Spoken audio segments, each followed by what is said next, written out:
Certains des problèmes que les gens ont dans leur vie maintenant, vous ne les aurez pas du tout si vous poursuiviez la paix. Suivez votre cœur.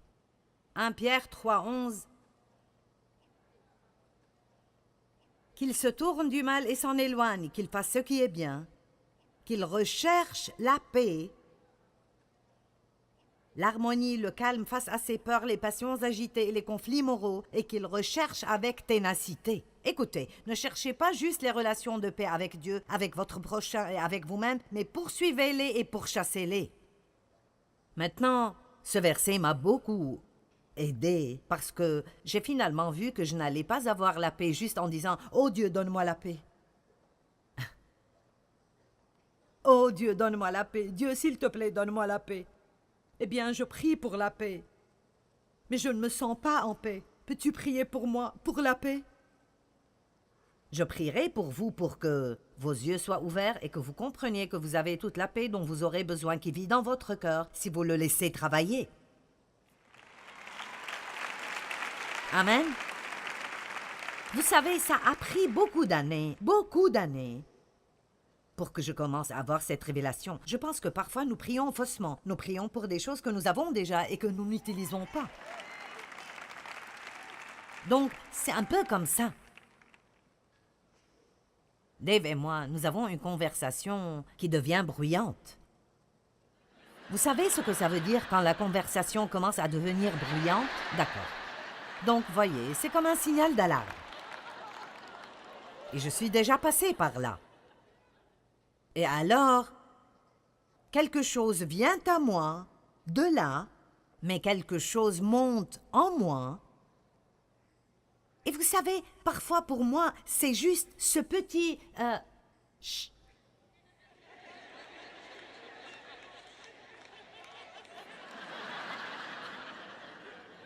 Ça n'a pas pris une série de 4 parties. Je savais que Dieu me disait de me taire.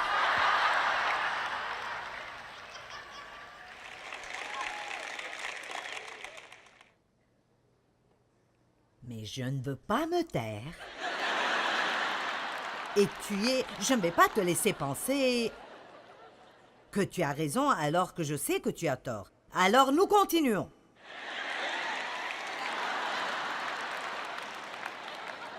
Mais vous voyez, même si cela mérite peut-être, si je laisse cette paix qui est en moi agir, alors je pourrais rester assez calme dans cette situation.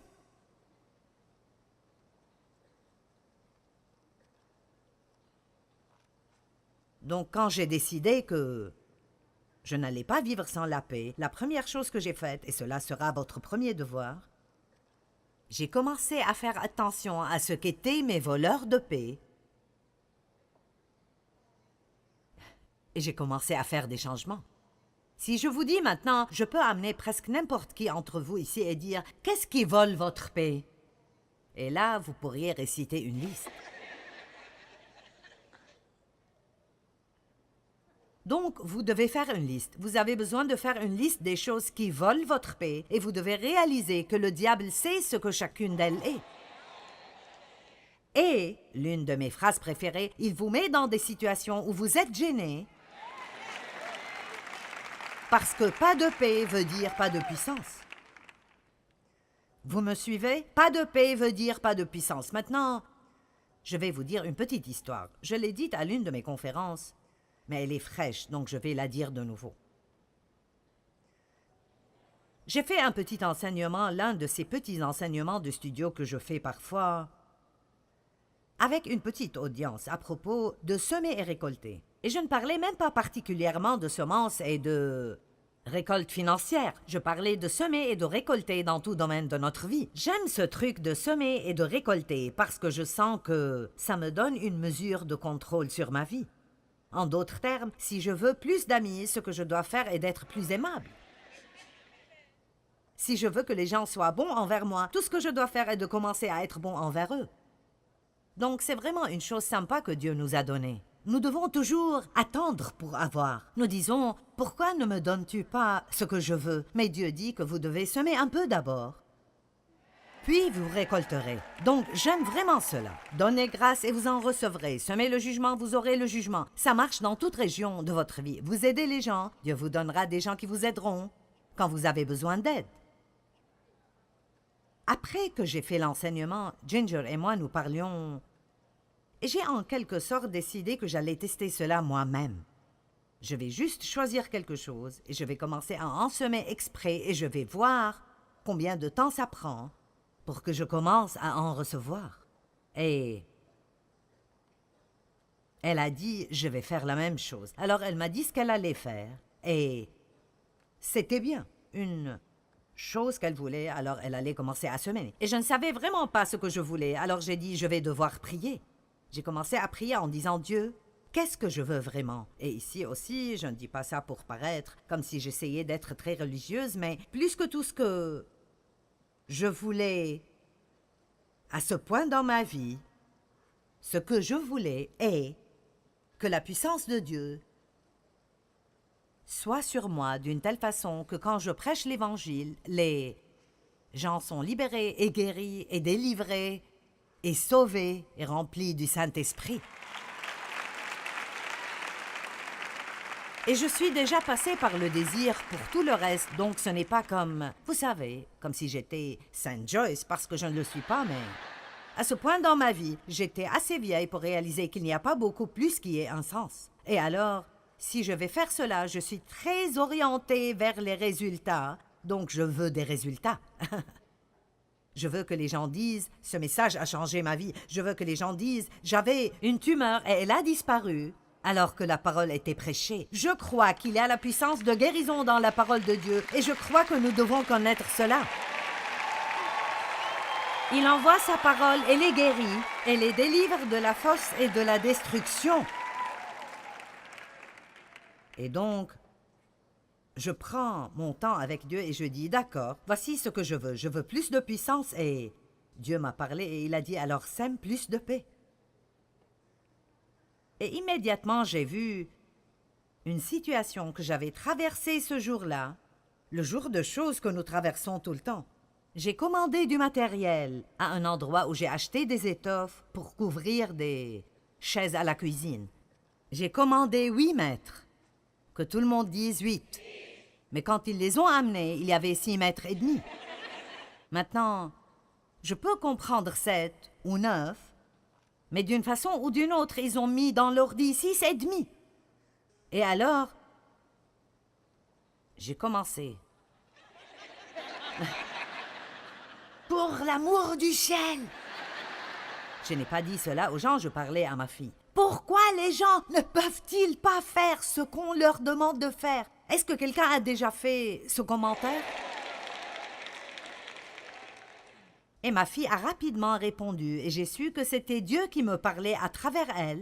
Et elle a tout simplement dit si doucement, eh bien, parce que les gens commettent des erreurs.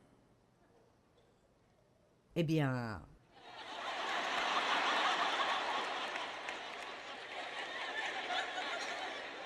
Oui, je suppose qu'ils en font, alors... Si j'avais été dans un jour normal avec cela, je l'aurais dit à au moins 5 ou 6 personnes. Allez, vous n'allez pas le croire. Je suis si frustrée, vous n'allez pas le croire. Donc c'est ce que nous faisons, nous le faisons à nous-mêmes. C'est comme m'aggraver à propos des 6 mètres et demi, n'allez pas les faire devenir 8. Quoique j'ai fait à ce point, j'avais 6 mètres et demi de matériel et j'avais besoin de 8. Donc la seule chose que je pouvais faire est d'en commander de nouveau et d'attendre.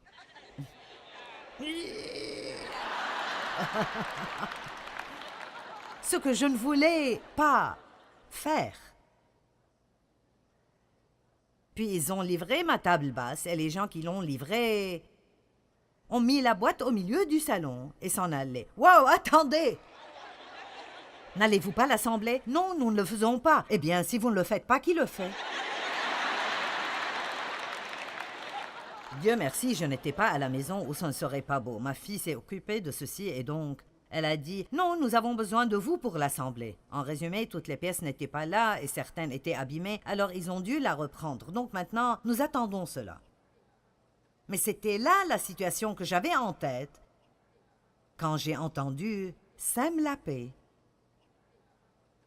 et reçoit la puissance. » Et je crois de tout mon cœur que la raison pour laquelle Jésus a pu calmer la tempête, dont tout le monde avait peur, était qu'il avait la paix en lui.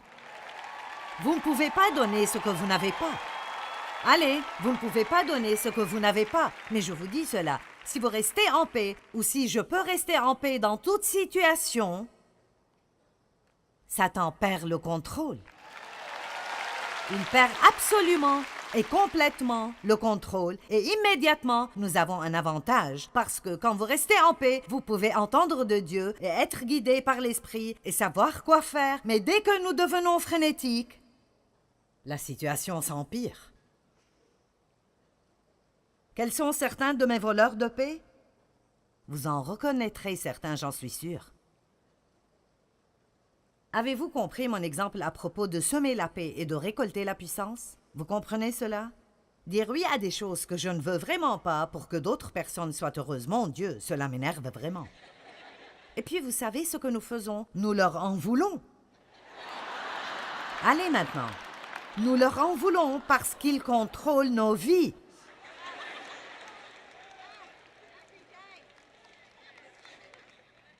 Chaque jour, cette dame dit, chaque jour, ça m'arrive chaque jour. Eh bien, nous voilà, écoutez ceci. Ce n'est pas « ça m'arrive chaque jour », c'est « je laisse cela arriver chaque jour ». Point, bien reçu. Merci pour l'aide. Mais vous voyez, c'est exactement pour cela que nous restons dans le piège. C'est comme « oui, ça arrive avec moi tout le temps ». Pasteur Mike a partagé avec moi, et je vous dis cela pour édifier votre foi. Il a dit, quand je priais à propos des réunions ce week-end et l'enseignement, il a dit, j'ai senti que Dieu me montrait quelque chose, et c'est qu'il me rappelait de la femme qui était voûtée pendant 18 ans, et Jésus l'a délivrée. Et il a dit, je crois qu'il y aura des gens dans la conférence qui sont voûtés à cause des fardeaux du stress, pendant une grande partie de leur vie. Mais la parole ce week-end les libérera et ils se tiendront droit et se débarrasseront de ces fardeaux. Mais beaucoup de cela devra venir de ce qu'ils décident. Je ne vivrai plus comme cela dorénavant. Est-ce que je pousse déjà quelqu'un vers ce point? Je ne vivrai plus comme cela. Je ne vivrai plus comme cela dorénavant. Maintenant, rappelez-vous, cela ne veut pas dire que vos circonstances changeront. Vous devrez laisser Dieu travailler et vous changer. Eh bien, je ne peux rien y faire. Je sais, c'est là que j'ai commencé, mais je vous le dis. Si vous étudiez et trouvez toutes les écritures que vous pouvez trouver sur la paix, vous devez les écrire à la main, vous devez les mettre sur votre ordinateur et sur vos murs, vous devez les regarder et les regarder et les regarder jusqu'à ce que, quand quelque chose commence même à vous déranger, la première chose à laquelle vous pensez est de rester en paix. Restez en paix. Maintenant, ce ne sera pas très difficile pour commencer, parce que vous n'êtes pas accoutumé à le faire. Mais mon Dieu, ça vous gardera de tellement de troubles. Je ne peux pas vivre comme ça. Je ne peux plus vivre comme ça dorénavant. Je suis trop vieille pour vivre comme cela maintenant. Ne pas faire confiance en Dieu, mince, ça cause tellement de stress. S'empresser. Oh!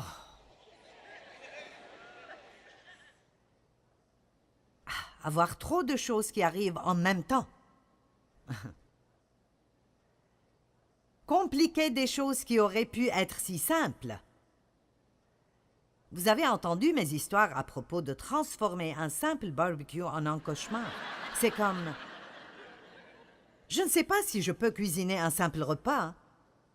Et je dois avoir beaucoup plus que ce dont j'ai besoin. Allez à la maison de ma fille pour un barbecue et elle aura 3 choses. viande, salade, haricots. Et pour moi, c'est... Eh bien, est-ce que c'est tout ce qu'elle aura? Et puis parfois, elle n'a même pas beaucoup d'un peu de cela et je dis... Tu penses que ce sera assez? Elle dit, quand il n'y en a plus, il n'y en a plus.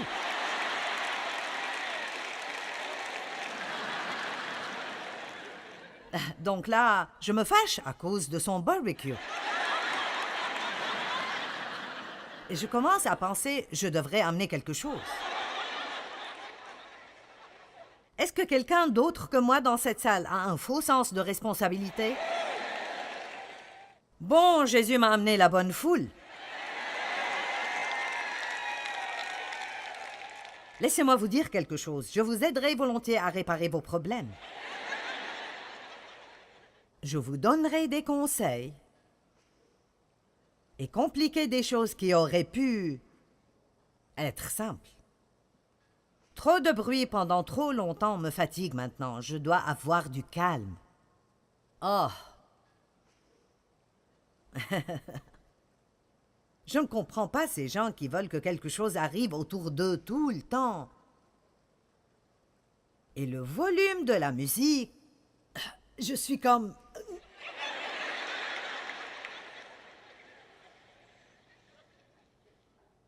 Trop parler me gênera. Si je parle trop, je peux même me gêner moi-même.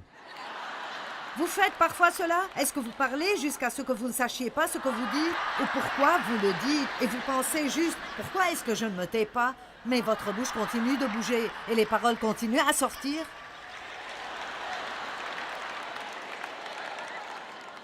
Et je vous le dis, ce que je hais plus que tout, quand je suis avec quelqu'un qui ne parle pas, et puis je dois parler tout le temps. C'est si stressant d'être avec eux. Mais vous voyez, je n'en ai pas vraiment besoin. Je peux juste jouir du calme. Je travaille encore sur certaines choses. Ne pas dormir assez. Ouf! Mince. Vous n'aimerez pas celle-là, mais la voici venir manger des cochonneries.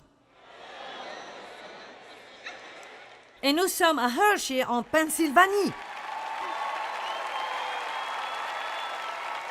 D'accord. Je vais vous donner le meilleur petit conseil maternel que je puisse possiblement vous donner. D'accord. Je suis allée à ma chambre d'hôtel aujourd'hui. Il y avait une belle barre de chocolat blanc. Je l'ai regardée et j'ai pensé, je ne vais pas manger cela. Regardez-moi, je vais vous dire quelque chose. Vous êtes prêts?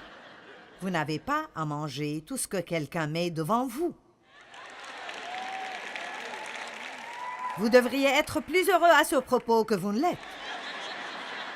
Vous n'avez pas à manger tout ce que tout le monde met devant vous. Il y a un magasin de chaussures où je vais et ils offrent des biscuits. J'y vais pour des chaussures et ils offrent des biscuits. Et j'y étais la semaine passée et je ne voulais pas de biscuits. J'ai dit non aux biscuits. Et la fille me suivait dehors avec un sac de biscuits. Et... je veux dire, je la connais, mais elle me connaît parce que j'achète des chaussures là-bas. Nous avons eu une petite conversation et j'ai dit « Écoute, j'ai prêché à propos de toi. »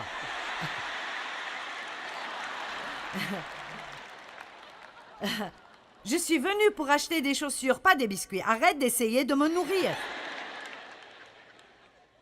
Mais vous pouvez vous asseoir et regarder les gens juste. Mangez les biscuits, mangez les biscuits, mangez les biscuits. Ils sont là et ils mangent les biscuits. Oh, ils veulent que je prenne des biscuits à la maison, je les prendrai.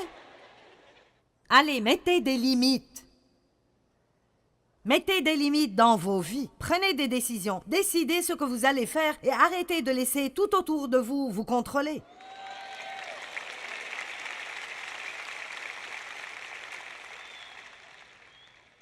M'impliquer dans des choses qui ne me concernent pas, mince, c'est un grand voleur de paix pour moi. Je viens de relire la semaine passée dans la Bible « Occupez-vous de vos affaires ». Une personne insensée reconnaît qu'elle a un problème et refuse de faire quoi que ce soit à ce propos. Écoutez, vous ne pouvez pas attendre que quelqu'un d'autre enlève votre stress. J'ai vraiment apprécié la façon dont vous avez réagi quand je vous ai dit sur quoi j'allais prêcher. Tout le monde a fait « Wow! Ah! » quand j'ai dit « Comment se déconnecter, souffler et vous libérer de la pression du stress. » Mais je pense que la partie que vous avez manquée était de vous libérer. Vous voyez, je ne pense pas... Nous entendons d'une façon sélective et lisons sélectivement. Quand j'ai dit que j'allais prêcher sur la surcharge, comment se débarrasser du stress, immédiatement, tout le monde a pensé « Je vais avoir un miracle !» Je ne vais plus avoir de stress. Et vous vous êtes enthousiasmé. Eh bien, le niveau d'enthousiasme est en train de décroître. Combien savent maintenant? Vous savez que vous savez que vous savez quelque chose, au moins une chose, que vous pourriez changer dans vos vies, qui vous donne moins de stress. D'accord, alors, faites-le. Je veux dire, il n'y a plus rien à dire. C'est une chose si vous ne savez pas quoi faire, mais c'est une autre chose si vous savez quel est le problème et vous continuez juste à le faire encore et encore et encore. Vous savez ce qu'ils disent? Seule une personne vraiment bête pense qu'elle peut faire la même chose encore et encore et encore et tôt ou tard recevoir un résultat différent. Vous n'allez pas avoir un résultat différent si vous ne changez pas quelque chose dans votre vie. Je ne vivrai pas aussi stressé. Je ne le ferai pas. Il y a plusieurs années, j'ai fait le commentaire en titre de fête, ça fait 9 ans, et j'ai dit « Je ne vivrai plus ainsi plus longtemps. Si quelque chose ne change pas pour moi, dans ce ministère, nous allons le minimiser et le rendre plus petit. Au lieu d'essayer de le rendre de plus en plus grand, nous allons le rendre plus petit. » Dieu avait une réponse prête pour moi, mais je devais être prête à faire un changement. Et c'était que nous devions laisser nos 2 fils, et qui au monde voudrait que ses enfants lui disent quoi faire. Nous avons dû laisser nos 2 fils s'occuper de toutes les opérations de tous les jours dans le ministère. Et laissez-moi vous dire, ils l'ont rendu tellement meilleur qu'ils ne l'étaient quand je le faisais. Mais ils ne le font pas comme je le faisais. Et là, c'était difficile à gérer.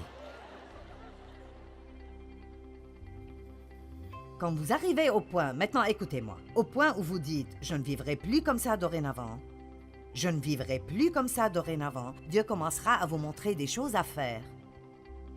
Mais alors vous serez ceux qui devraient dire « Je vais le faire ». Eh bien, vous n'avez pas besoin de vivre débordé et stressé. Vous pouvez en fait relever le défi de faire tout ce qu'il faut pour avoir la paix. Et l'une des façons de commencer cela est de reconnaître que Jésus vous a déjà donné la paix. Vous avez la paix en vous, vous avez juste besoin de commencer à l'exercer et y accéder. Dans Jean 14, 27, il dit « Je vous laisse ma paix. C'est ma paix parfaite que je vous donne. »